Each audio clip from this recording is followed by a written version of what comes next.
This is the recorded lecture for Law 146, Law Enforcement Systems, Chapter 4. Chapter 4 is entitled Becoming a Police Officer. So this chapter is really going to dig into the things that are required to become a police officer, the steps that you have to go through, different testing, things of that nature. So there are certain standards in the selection of a police officer. However, they have drastically changed over time. So a few decades ago, there were certain requirements for applicants that, for reasons that will probably be obvious to you as we move through the material, they are no longer applicable. So again, this is several decades ago, not now. There had previously been a height requirement for police officers. They were required to be at least 5 feet 8 inches tall. So you could see how that could exclude a lot of potential applicants, especially when you think of gender and you think of different races. So since that is no longer a requirement, there are more women and minorities in policing than a few decades ago. Vision. Many departments require that an officer's vision be correctable up to 20/20. If you can think about this for a minute, if you're out in the street interacting with citizens and you get involved in some sort of chase or use of force incident, think of if you had vision that was not 20/20 and your glasses fell off or you lost a contact, would you be able to continue conducting your job? And would that be safe, not only for yourself, but also for your partner? Think about the varying seasons that we have throughout our country. Winter, glasses fogging up, in the rain, needing to wipe off your glasses, things of that nature. So many departments, again, many, not all departments, will require correctable vision up to 20/20. Age. Some departments previously had an age requirement that there's examples of this in your textbook. But if officers could only work up to a certain age,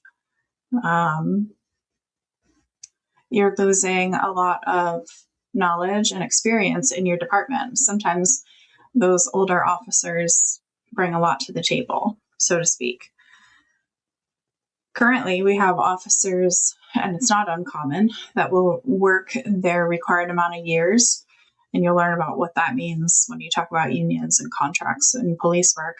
But they'll work their required amount of years for whatever department they're in to earn their full pension or retirement, and then they will go on and work for another department. And so a lot of the officers that started when I started decades ago, they have left the City of Reading Police Department and gone on to become county detectives or officers in other departments like Bern Township, Douglas Township, Exeter Township. So it's not uncommon in the police world to essentially have 2 entire police careers with different departments. And then at the conclusion of their term at their second department, they've now earned two full pensions or 2 retirements. So it can be very beneficial.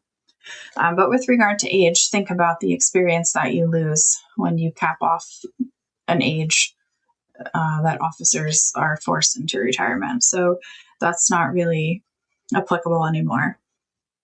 Education. This is a highly controversial topic.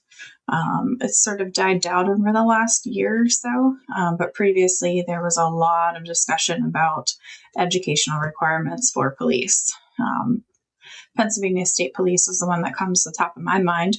You used to have a bachelor's degree in order to become a state trooper in Pennsylvania. That is no longer the case now. So the controversy comes in, there's 2 sides of the table here. Some people are saying that education makes for a well-rounded officer who can make better decisions. Officers are faced with use of force, all those things, in addition to all the power that an officer has. They feel that a bachelor's degree makes a stronger officer. The other side of the table is that education isn't necessarily as important as experience and things that people have gone through and how they've been raised as far as, becoming a police officer. So very controversial, and you'll find a lot of research about this. I believe this is one of the topics for a research paper. So if this is something you're interested in, I encourage you to grab that topic. But should an education be required for police officers, college education? And some departments locally had previously required a bachelor's degree, may only require an associate's degree now. One department specifically, Wyomissing Police Department, I'm friends with the chief, and they got rid of the requirement for education, but instead they give you different points on the test based on the level of education that you've achieved up to the point that you're applying. So you may get, just for example, you may get 1 point for having an associate's degree, but 4 points for a bachelor's degree, or something along those lines. And that would be added to the test, that the regular testing. There is one law enforcement agency, though, that is the exception. It's actually not one law enforcement, one branch of law enforcement, and that is the federal government. Federal government still requires a bachelor's degree for any of their positions. Also, there's discussion about criminal records and policing. And when I spoke with the chief of Wyomissing Police Department, he indicated to me that he doesn't necessarily rule out applicants because they have a criminal record, but he's really looking for them to be honest on the application. So in addition to being honest, they're looking at recency. So was the offense that you got arrested or convicted of, was it recent? Like, was it within the last few years, or was it 10 or 15 years ago? Was it when you were a juvenile? They're also looking at severity of the offense. Was it a misdemeanor? Was it a felony? How involved you were. So I would encourage any police applicants to just be honest on their application. They're going to find it anyway because they do criminal background checks.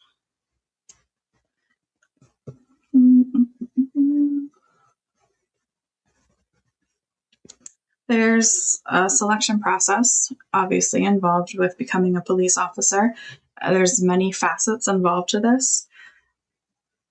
The written exam is probably the one that everyone thinks about when they think of policing, but that is not the only piece.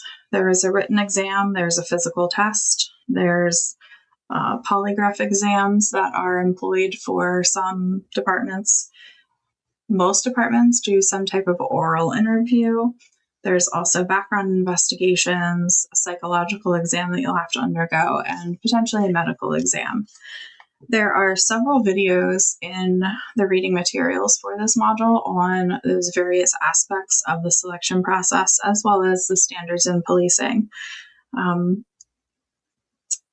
So I encourage you to make sure you don't miss any of that.